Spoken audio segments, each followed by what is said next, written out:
এইটো হৈছে apple set বা দুলি ছেট। এই বেতৰ ছেটযোৰ শিৱসাগৰৰ পৰা অৰ্ডাৰ আহিছে আৰু অতি কম দিনৰ ভিতৰতে এই ছেটযোৰ আমি বনাই কমপ্লিট কৰি দিব লাগিব। আৰু কেনেকৈ বনাওঁ আপোনালোকক দেখাওঁ বলক, কমপ্লিট ভিডিঅ'টো চাই থাকিব।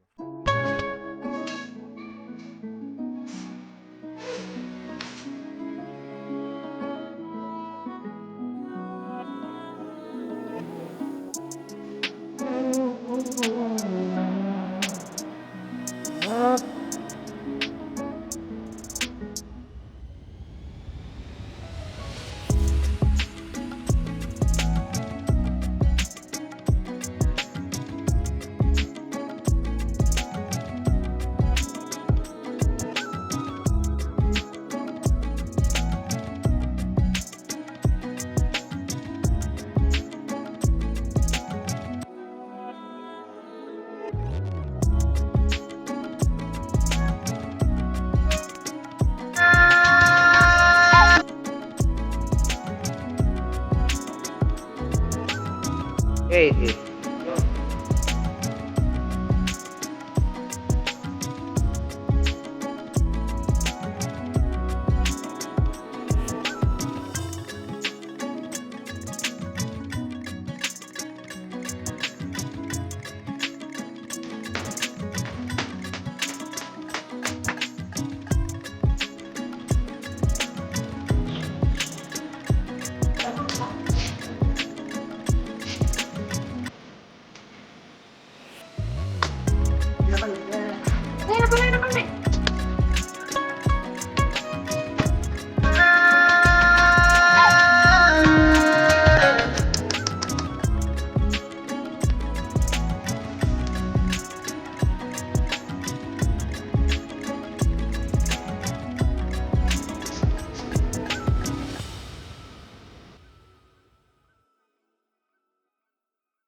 এইখিনিতে আপোনালোকক কৈ দিওঁ যে দুলি ছেট মানে আপেল ছেটটোৰ বাহিৰেও আৰু এটা ছেট আমাক কাষ্টমাৰে অৰ্ডাৰ দিছিল। সেইটো হৈছে এই ছেটটো।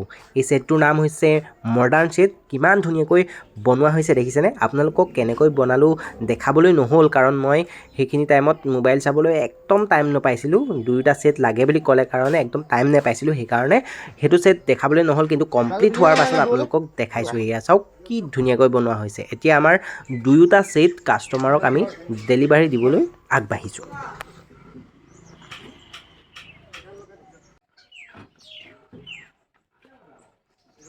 আৰু লগতে এইখন দেখিছেনে? এখন বৰ ধুনীয়া ধনু আৰু এটা তুম। কিমান ধুনীয়াকৈ বনাই দিয়া হৈছে দেখিছেনে? কাষ্টমাৰজনে ক'লে বোলে তেওঁলোকৰ সৰু ল'ৰাটোৰ বোলে আজি ভাওনা আছে, সেইকাৰণে এইখন ধনু আজি ডেলিভাৰী যাব।